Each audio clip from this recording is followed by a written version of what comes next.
From New York, this is Democracy Now! My father is in a very critical condition. I'm getting no help. Numbers are given there, but nobody is responding. Numbers are not reachable. Please help me, please. My father is dying. I can't afford another loss. Yesterday I lost my younger brother. India is facing 1 million infections every 3 days, a COVID storm. We'll look at the devastating situation and the reasons behind this lethal second wave. We'll go to Mumbai to speak with journalist Rana Ayub. Her cover story for Time magazine, How Modi Failed Us. And as pressure grows for the U.S. and wealthy countries to put an end to vaccine hoarding and share their supply with India and the rest of the world, we'll speak with a doctor and an economist. Then on the eve of his 100th day in office, President Biden gives his first speech to a joint session of Congress. For the first time in history, 2 women sat behind him, House Speaker Nancy Pelosi and Vice President Kamala Harris. Madam Speaker, Madam Vice President.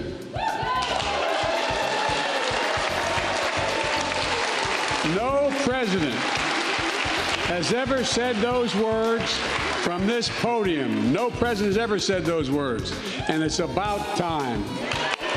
President Biden used his address to propose trillions of dollars in new economic proposals, calling on lawmakers to expand the social safety net with $4 trillion in taxes from the rich and corporations. We'll get response from Congressmember Ro Khanna. All that and more coming up. Welcome to Democracy Now!, democracynow.org, the Quarantine Report. I'm Amy Goodman. In his first speech to a joint session of Congress, President Biden urged lawmakers to support his plan to spend trillions of dollars on the nation's infrastructure and to expand the social safety net, and funding it with new taxes on the rich. Speaking on the eve of his 100th day in office, Biden unveiled his $1.8 trillion American Families Plan. Families Plan will provide access to quality, affordable child care. We guarantee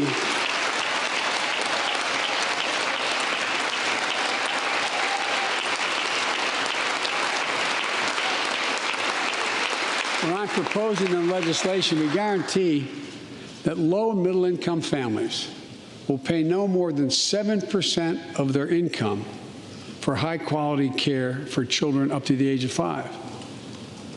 The most hard-pressed working families won't have to spend a dime.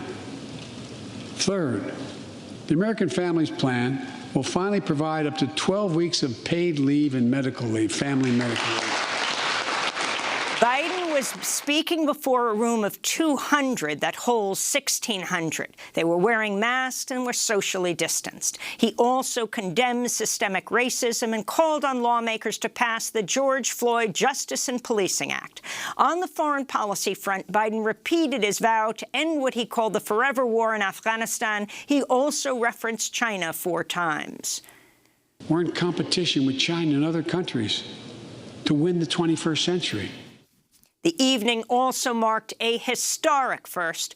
2 women sitting behind President Biden on the dais, House Speaker Nancy Pelosi and Vice President Kamala Harris.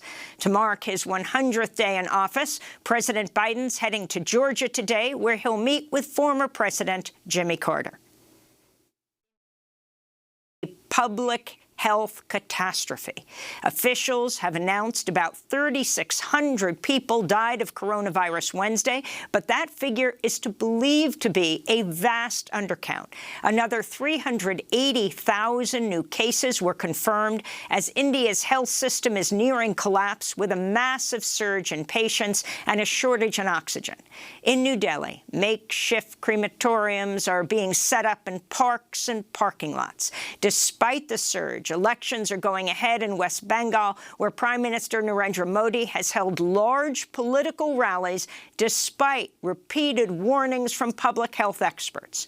COVID cases are also rising in neighboring Bangladesh, Nepal, and Pakistan. We'll go to India after headlines.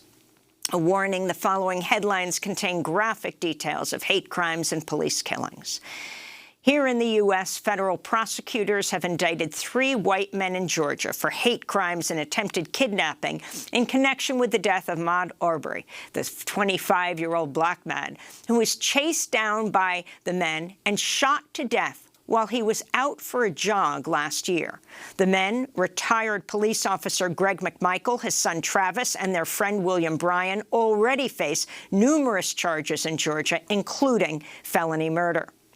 In North Carolina, a state judge is refusing to release body cam footage of the police killing of Andrew Brown Jr. for at least 30 days, but he did order more footage to be shown to Brown's family. The family has only seen a 20-second snippet of video, which they say shows Brown had his hands on the steering wheel of his car when he was shot dead while police were carrying out an arrest warrant. An independent autopsy showed Brown was shot 5 times, including once in the back of the head. Harry Daniels, an attorney for the Brown family, called for the police footage to be released. Let's not get distracted. An innocent man was gunned down, shot in the back of the head, vehicle riddled with bullets from the rear. Now I heard statements being made, well, he might have hit the deputies, or he might have did that. Well, show us the video. Show us the video. Show us the tape. In Chicago, newly released video shows police killed 22-year-old Anthony Alvarez last month while he was running away during a foot chase. Police have not said why they initially confronted, then chased Alvarez. At one point in the video, he's heard saying, "Why are you shooting me?" The officer said, "You had a gun." Alvarez was killed on March 31st, 2 days after Chicago police shot dead another young Latino male, 13-year-old Adam Toledo, also after a foot chase. At the time of his death, the 7th grader had his hands empty up in the air. FBI agents have raided the New York home and office of Rudy Giuliani and seized his electronic devices as part of a probe into the attorney's dealings with Ukraine. Giuliani is the former mayor of New York, the personal attorney for Donald Trump. The FBI also seized the cell phone of conservative attorney Victoria Tensing, who's worked closely with Giuliani. In Colombia, tens of thousands of people took to the streets Wednesday after trade unions called for a national strike to protest against the government of Iván Duque and a proposed tax reform bill. At least 2 protesters were killed. Union leaders said protests occurred across Colombia. This march is the biggest display of outrage against this government, against the tax reforms, and against the labor and pension reform. The government has gone against the country, and the country is responding in more than 500 cities in the country. The Pentagon has confirmed to the news outlet Vox that U.S. contractors are continuing to help Saudi Arabia maintain its warplanes despite President Biden's pledge to end offensive support for Saudi's devastating 6-year war in Yemen. The Pentagon defended the role of the contractors, saying the U.S. military relationship with Saudi Arabia is, quote, important to the region.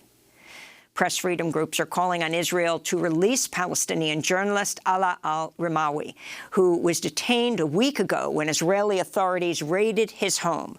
According to Reporters Without Borders, the Al Jazeera reporter has been on a hunger strike for the past week and is being held in solitary confinement. Meanwhile, another Palestinian journalist, the freelance photographer Mohammed Atik, is being held in an undisclosed location after being arrested at an Israeli checkpoint last week. Scientists have found glaciers are melting 31% faster than they did just 15 years ago. The most impacted glaciers have been in Alaska, Iceland, the Alps, and the Himalayas. Robert McNabb of Ulster University linked the melting glaciers to human-induced climate change. On the global scale, the main driver of that is temperature.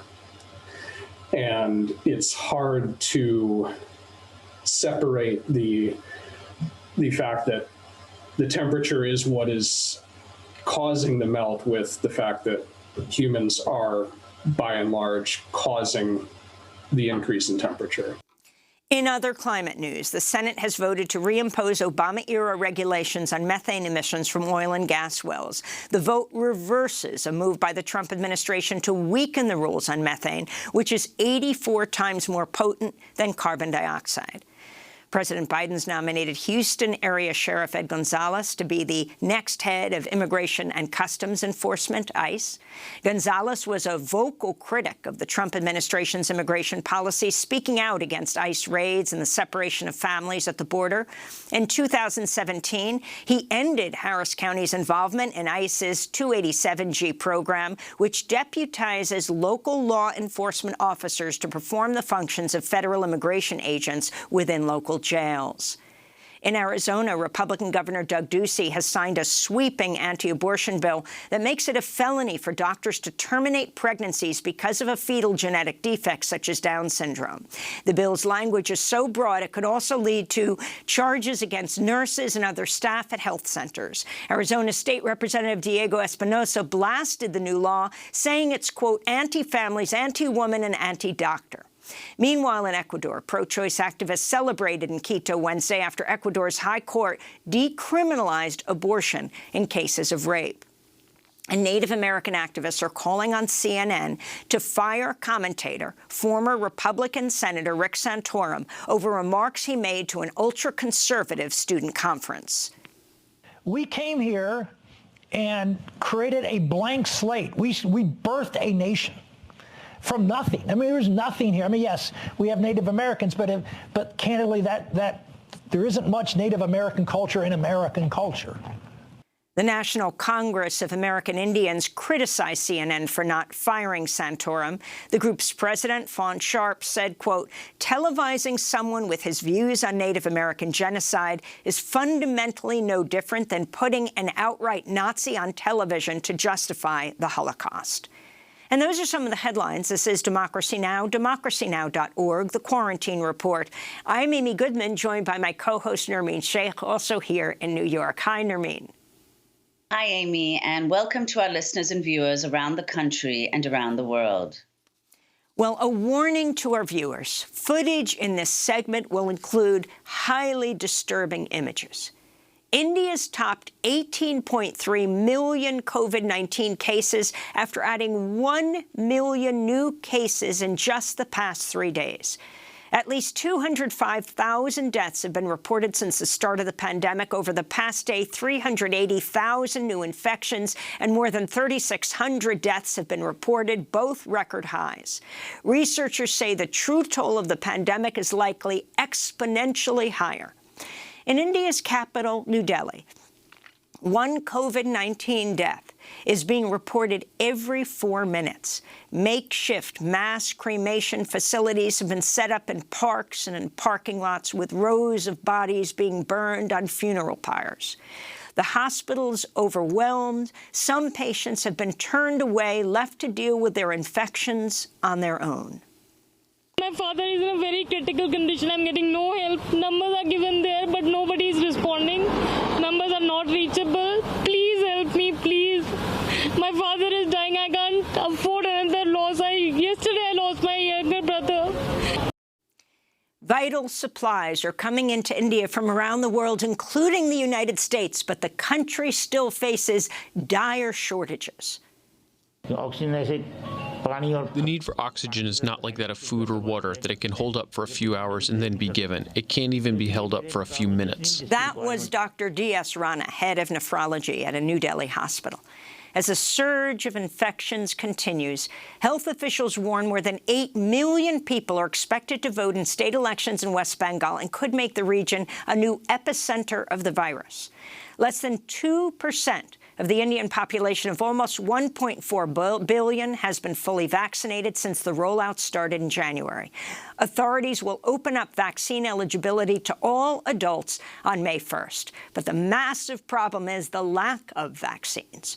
For more from India, we go to Mumbai, where we welcome back Rana Ayub, global opinions writer for The Washington Post. Her cover story for Time magazine is headlined, How Modi Failed Us. Rana, thank you so much for joining us. I know you are just in the midst of a complete catastrophe with your own family, as well as everything that's around you, people dying in the streets, gasping for air.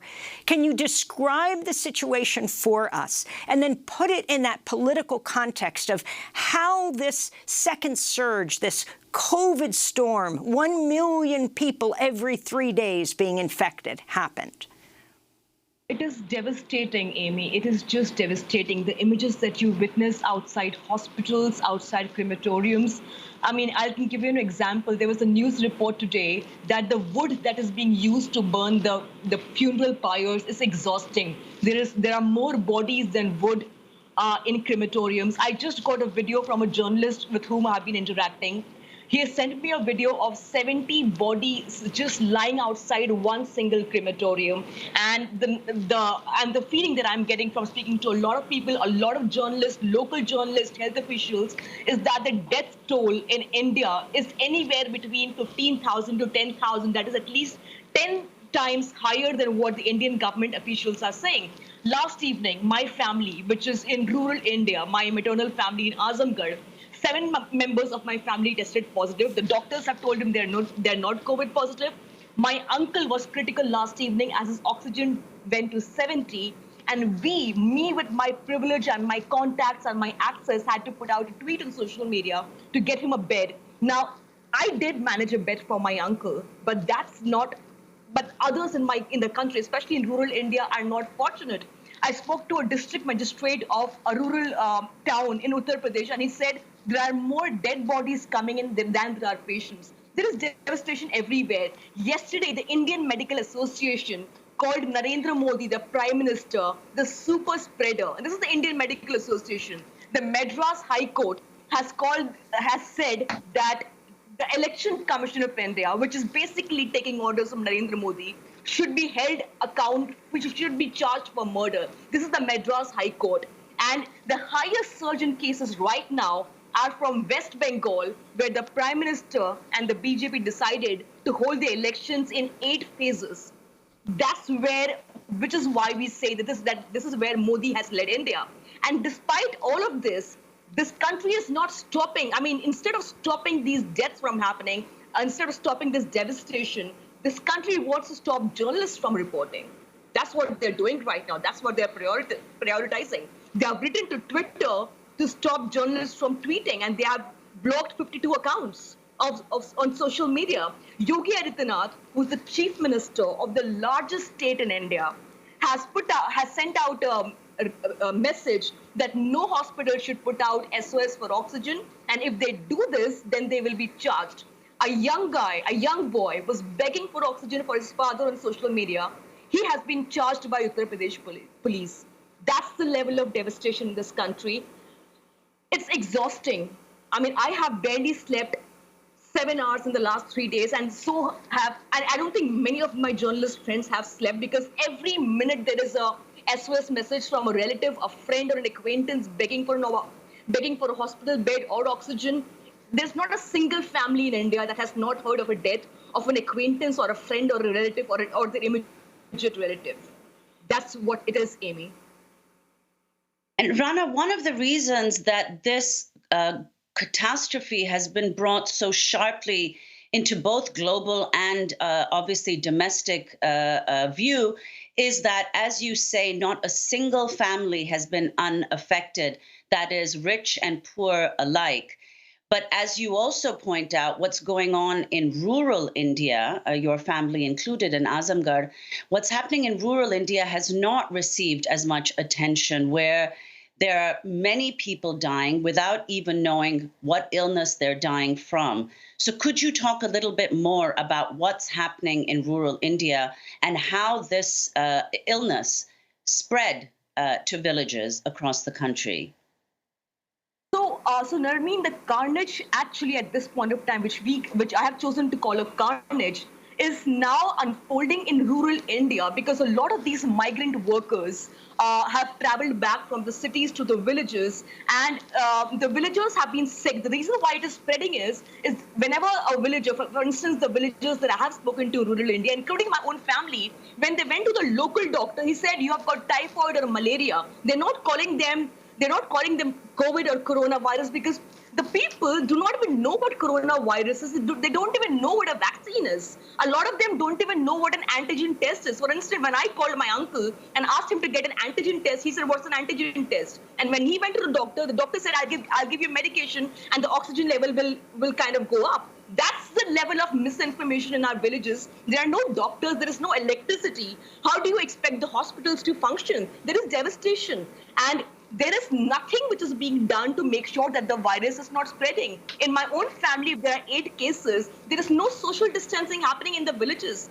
Everybody is mingling, and there are so many hospitals that I spoke to. There is no electricity for half. There's no power. There's power failure for half the day, so there's no oxygen functioning in those hospitals. People are lying on the pavements of the hospitals, and that's where the real carnage is unfolding in India, and nobody is paying heed to what's happening in rural India. There are no doctors, there's no infrastructure, and that's something that existed. That is all this while existed between, it's a class problem. It's a problem between our cities and rural India. There has always been a crisis of healthcare in rural India, but never has it been so acutely defined as it is now from Bihar or West Bengal or Uttar Pradesh or Madhya Pradesh. Every day there are at least 1,000 deaths which are being reported from rural India, and the government is not reporting them as COVID deaths because these people have no access to testing. So if they have no access to testing, they don't even go to hospitals and the deaths are happening. The government counts them as regular deaths. And Rana, could you talk about what the Modi government has said it will do to respond to the crisis, including, as you point out, the conspicuous absence of the most urgently needed medical supplies, including, of course, oxygen?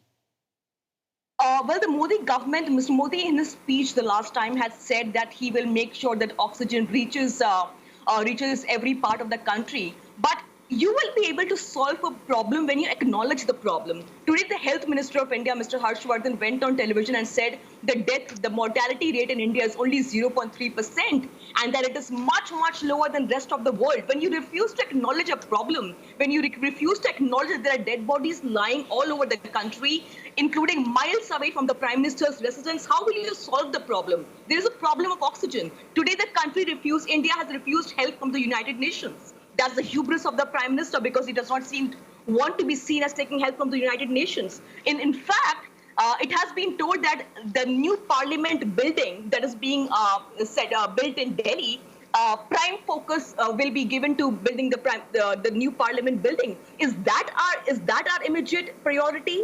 So there isn't, even while we're talking, even when the Prime Minister has spoken once so far, that is when he announced that when he took not a press conference, he never takes a press conference, when he did that monologue 8 days ago. Ever since, there has hardly been any communication from either the Prime Minister or the Health Minister. The Home Minister, in the meantime, is still campaigning and still looking at the elections. While we talk, the last Kumbh Snan took place 2 days ago. While we talk, the BJP took out a rally in southern India for a municipal election in which thousands of people participated. So what action do you expect of this Prime Minister, who clearly has no plan in place to look at this?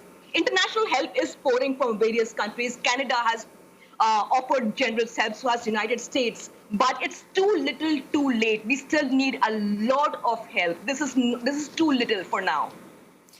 So before we go, Rana, the latest information we have, journalists, about 100 have died, half of that just in the last 2 weeks alone, with information that they are being cracked down on getting out information, and not just journalists. The Modi government removing tweets criticizing the handling of COVID, and a lot of these large multinational social media platforms cooperating with him to remove them. Absolutely. All these social media platforms have always been complicit in enabling Modi's authoritarianism, and it is no different right now. They're removing posts critical of Modi's management on Twitter, Facebook, and Instagram.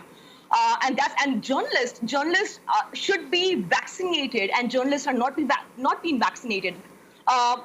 And they're also worried for the safety. The 3 journalists that I spoke from Uttar Pradesh, they have sent me videos of the devastation, and I asked them, can I quote you, because I'd rather quote them in my Washington Post piece, which I'm writing on the devastation in rural India. And they said, please don't do that. We will be arrested the first thing tomorrow morning. Please do not name us. We are sending these videos. If you do that, the chief minister will confiscate our property. That's the priority of Yogi Adityanath, this autocrat, this dictator who has said that anybody who reports an oxygen shortage, their property will be confiscated. So journalists, of course, have been at the receiving end of this tirade of the government, who's trying to basically make every attempt to make sure that the real news does not get out of India. Rana Ayoob, I want to thank you so much for joining us in this time of terrible stress and catastrophe in your country. Journalist, global opinions writer for the Washington Post. We'll link to your piece in Time magazine, How Modi Failed Us. And please be safe. Next up, as pressure grows for the U.S. and wealthy countries to put an end to vaccine hoarding and share their supply with India and the rest of the world, not to mention get out of the way for companies to be able to get patent recipes so that they can make vaccines for India and other places. We'll speak with an Indian doctor and economist. Stay with us.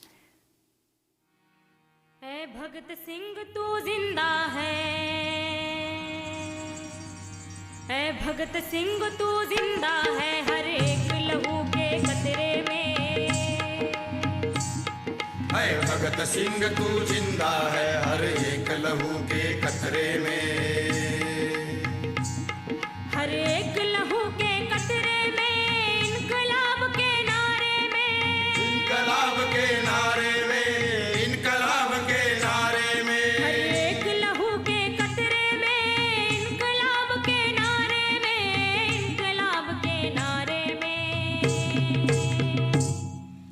Bhagat Singh तू जिंदा है हर एक लहू के कतरे में ऐ भगत सिंह तू जिंदा है हर एक लहू के कतरे में तूने तो तब ही बोला था ये आजादी नहीं धोखा है Sheetal Sathe of the group persecuted in India, Kabir Kala Manch. This